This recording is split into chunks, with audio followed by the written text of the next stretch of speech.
Bueno, somos el equipo 3, conformado por Paulina Zárate, Manuel Tapia, Alfonso Zúñiga y Aida Zarza.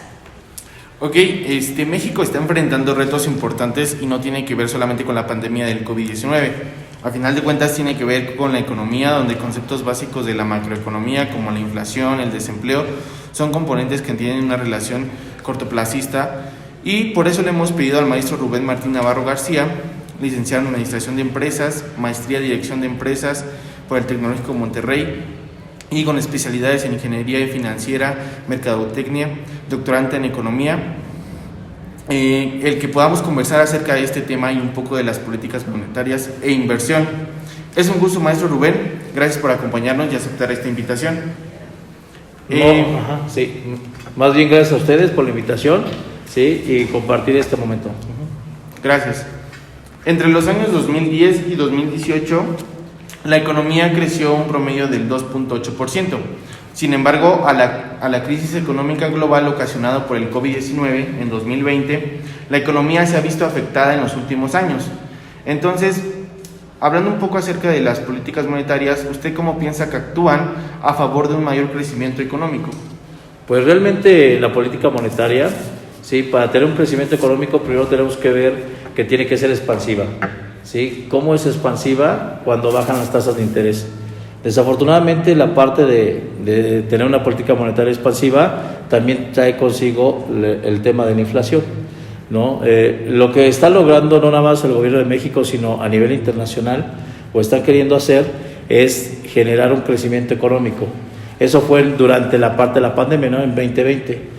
Entonces, ¿qué sucedió? Que generó una política monetaria expansiva, bajaron la tasa de interés, ¿sí? Y empezó a darse un crecimiento económico. Añadiendo a eso, hubo países donde dieron estímulos a ese crecimiento económico, como fue Estados Unidos.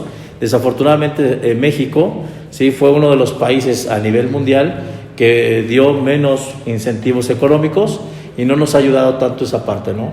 Sin embargo, nosotros pues tenemos geográficamente una cercanía con Estados Unidos que es importante y que es de impacto para nosotros como país, ¿sí? Porque por el tema de consumo que tiene Estados Unidos. Si ellos tienen, por ejemplo, un incentivo económico, ellos demandan pues regularmente también productos que nosotros exportamos, ¿sí? Entonces estamos muy ligados a ellos. Eso nos ayuda en cierta medida. Sin embargo, se dieron cuenta que al final del día empezó a subir el tema inflacionario y por querer parar la parte de la inflación, pues empezaron a incrementar la parte de las tasas, ¿no? Hoy por hoy, que es 2022, se incrementaron las tasas y esas mismas tasas, pues encarece la parte del mercado, como operaciones de mercado abierto sacan dinero de la circulación y esa parte pues no ayuda al crecimiento económico. No lo ayuda, pero también frena la parte inflacionaria, ¿no? Que es también como cierta imagen para la parte internacional, para que nos volteen a ver los mercados internacionales. Lo que también nos está perjudicando es ciertas políticas que está haciendo el gobierno de México, que realmente no nos está ayudando como país. La verdad, el gobierno de México está lejos de querer desarrollarnos, ¿sí? Está haciendo acciones o está generando acciones que no nos está permitiendo tener un crecimiento económico, ¿no? Entonces, yo creo que más allá de una política monetaria, va de la mano la política también fiscal, ¿no? ¿Qué haces tú fiscalmente? ¿Qué haces tú como gobierno para inyectarle ese crecimiento o ese dinamismo a la economía, ¿no? Hoy por hoy sí se ha visto el gobierno muy pasivo en esa parte, inclusive las relaciones con Estados Unidos no son muy buenas, ¿sí? Ahorita estaba viendo una declaración que hicieron por parte de Estados Unidos, que comentaba Cohen, uno de los dirigentes en la parte de Estados Unidos, que comentaba que la parte de las cumbres pues no tienen que ser pues ahora sí que limitativas, ¿no? Que luego decía AMLO decía, oye, ¿sabes qué? Si no va ciertos países, pues realmente nosotros no vamos, ¿no? Entonces esa parte no nos ayuda del todo a nosotros como país, porque pues al final del día AMLO es el representante de México, ¿no? Queramos o no, es el representante de México, ¿no? Y entonces lo que está diciendo y lo que pues a mí también me llenó un tema de incertidumbre, fue lo que dijeron en Estados Unidos. Dijeron, ¿sabes qué? Pues ahorita estamos viendo entonces quién realmente está con nosotros o se unen a la parte de la política o la visión que tenemos nosotros como América y quién no está con nosotros, ¿no? Entonces, esa parte sí no nos ayuda del todo. Y luego a otra parte también se pelean con el tema energético, que tampoco nos ayuda del todo, ¿sí? Porque sí es una inversión representativa, ¿no? En tema energía sí es representativa, ¿sí? En algún momento, ustedes lo van a ver en el tema también teórico, ¿sí? Que al final del día nosotros tenemos ciertos recursos, pero no tenemos la capacidad, la capacitación, la infraestructura de poder aprovechar esos recursos, ¿sí? Entonces, desafortunadamente y equivocadamente luego dicen nuestros gobernantes, sabes que este recurso es de México y para México, ¿no? Yo creo que al final del día sí tendrías que hacer un análisis de qué es lo que puedes hacer y qué no puedes hacer, ¿sí? Qué te conviene más y cómo tendrías que derramar pues ese recurso económico dentro de nuestro país, ¿no? Teniendo en cuenta las tasas altas de inflación y los salarios mínimos en México, ¿considera que fue prudente o qué tan efectivo fue el incremento de los precios de la canasta básica para no decrecer la economía? Pues realmente esa parte, y eso lo estamos viendo no de ahora, sino de bastantes años, inclusive décadas, ¿sí? El salario pues no le alcanza, ¿no? No alcanza porque no hay un crecimiento a la par, ¿sí? Crece la inflación y no crece igual el poder adquisitivo que tienen las personas, ¿no? Inclusive el problema que también aquí tenemos es que no nos podemos ver ya como un país maquilador. Nosotros tenemos que vernos como un país más allá, ¿sí? Como un nivel más allá, que al final del día tenemos que tener una capacitación por toda la ola que se viene, ¿no? El tema tecnológico que se viene, si tú no tienes gente capacitada, pues sales del mercado, ¿no? Y luego sucede que también hay gente capacitada aquí en México que no encuentra una oportunidad de acuerdo al conocimiento que trae y hay fuga de cerebros, ¿no? Que muchas veces Estados Unidos dice, ¿sabes qué? Vente, ¿no? Potencias así, Inglaterra, se comen a ese tipo de personas que al final del día están aportando algo y aquí no están siendo reconocidos. Okay. Retomando la información sobre las aportaciones que ha tenido el presidente actual, ¿cree que se ha administrado correctamente el dinero y crédito económico en el país en el último sexenio? De hecho no, porque no se ha aprovechado. Inclusive todavía tenemos un crédito en el Fondo Monetario Internacional que sigue ahí estancado porque ni siquiera se ha utilizado, ¿no? O sea, ya se tiene, nada más que no se ha utilizado. El tema aquí es el enfoque del recurso. El enfoque del recurso tiene que ser más que nada para que te dé dinero, ¿no? Inclusive el hacer, por ejemplo, un tren a nivel internacional, los trenes a nivel internacional, ya está comprobado que el tren de pasajeros se subsidia siempre por el gobierno, ¿no? Está subsidiado. El único tren que no está subsidiado a nivel internacional por el gobierno es el de Alemania. Es el único. Entonces, para tú generar un tren, sí, tendrías que tener un gran aforo para que eso no sea un gasto adicional del gobierno. Porque al final del día, ¿quién lo paga? Pues todos nosotros. Nosotros contribuimos para pagar todo ese tipo de situaciones y todo ese tipo de proyectos, ¿no? Entonces, aquí lo que tienen que hacer es, sí, realmente lo que tienes, inyectarlo, pero para que te dé más dinero, ¿no? Es como un tema empresario. Si tú agarras y te inyectas para que te dé más dinero, pues evidentemente estás siendo productivo. Si no, lo estás inyectando para algo que no va a regresar e inclusive te está generando otro gasto adicional, ¿sí? Pues encareces el bolsillo, pues ahora sí, de todos nosotros como ciudadanos, ¿no? Los instrumentos de la política monetaria son el conjunto de operaciones que el Banco Central lleva a cabo para su objetivo operacional. Por lo tanto, ¿cuál considera que es el principal instrumento de la política monetaria que usa México? Sí, ahorita, y es muy claro la parte de la tasa de interés. Sí, la tasa de interés, el subir los puntos base, inclusive están muy atentos de qué está sucediendo con Estados Unidos, ¿no? Muy, muy atentos las tasas de interés que tienen. Entonces, está muy, muy ligado esa parte, ¿sí? Otra operación, como ya lo habíamos comentado, el tema de sacar dinero de la circulación, ¿sí? Porque cuando encareces la tasa de interés, se encarecen todos los créditos, pero también subes la tasa de rendimiento, porque va de la par, ¿no? Entonces, quieres atraer tus inversiones, pero al final del día, ¿sí? Tú quieres atraer inversiones, pero el gobierno no deja que inviertas, porque dice, oye, no, los recursos del mexicano para el mexicano, ¿no? Entonces, ese es el problema que tenemos.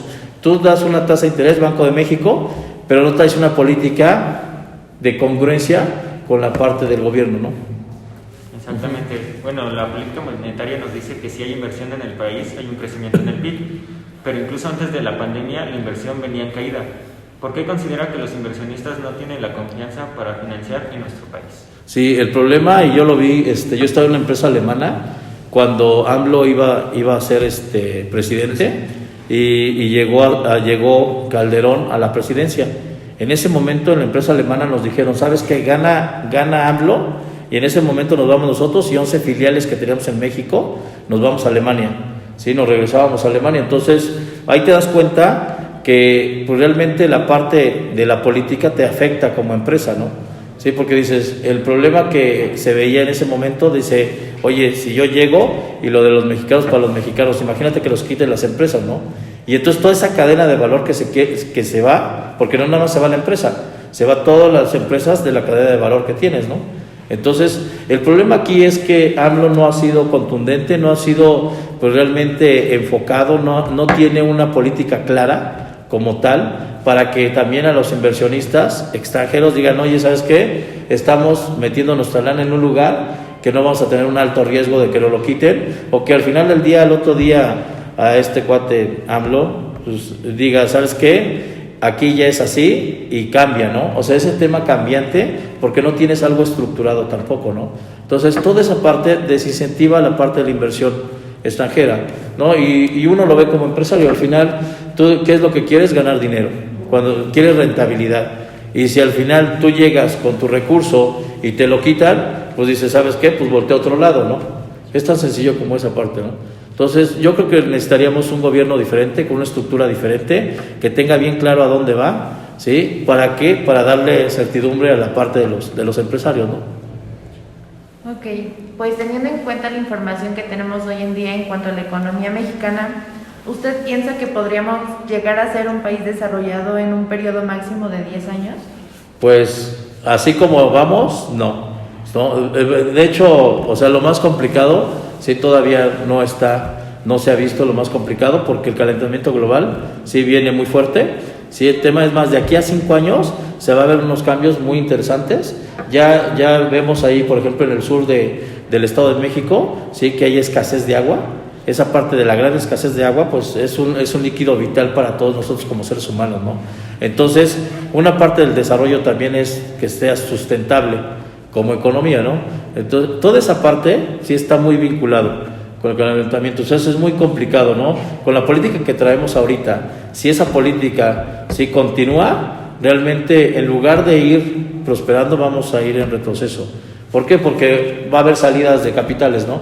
Y el problema de las salidas de capitales es que si no hay inversión, no hay empleo, ¿sí? Y entonces, si tú tienes un México que no está capacitado, porque la gente y los chavos no le entran a la capacitación, tú sales al ámbito laboral y te dicen, ¿eres bilingüe? Pues no, discúlpame, que sigue el que sí es bilingüe. Entonces, toda esa parte es un tema integral, ¿no?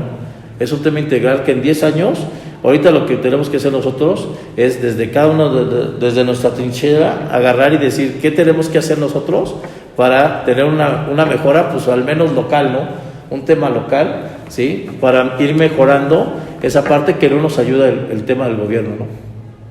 Así es, ¿no? Y con el cambio climático, pues añadirle lo de los incendios, ¿no? Que se queman miles de hectáreas que son cultivables o tierras fértiles. Uh-huh. Para concluir esta entrevista, ¿qué consejo podría darles a los economistas próximos a ingresar para ser más competitivos en el mercado laboral? Simplemente que se capaciten, que lean, que realmente se atrevan también, ¿no? Se atrevan a irse al mercado y aplicar ese conocimiento, aplicarlo e irlo midiendo, ¿sí? Hasta dónde ustedes, por ejemplo, pueden agregarse a esa parte como economistas, ¿sí? Y cómo pueden agregar con programas inclusive de su colonia, de su localidad, ¿no?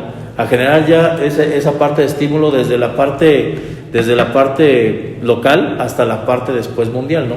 Sí, pero tienen que estar capacitados, o sea, ese es un hecho. Aprender, ¿no? Seguir aprendiendo.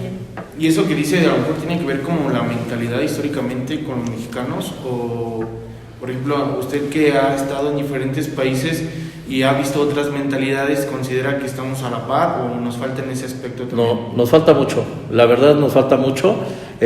Aquí no tenemos simplemente un enfoque, no tenemos la realidad, estamos situados en lo que nos dice, porque desafortunadamente la parte de la ignorancia, ¿sí? Todo lo que te dicen, pues te lo crees porque no sabes lo que es cierto y lo que no es cierto, ¿no? Entonces, sí, un tema, nada más es una parte de actitud y de pensamiento diferente, ¿eh? Nada más, ¿ok? Ok, pues muchísimas gracias, maestro Rubén, por aceptar esta invitación y pues ojalá podamos conversar nuevamente en otro periodo. Gracias a ustedes. Gracias. Buen día.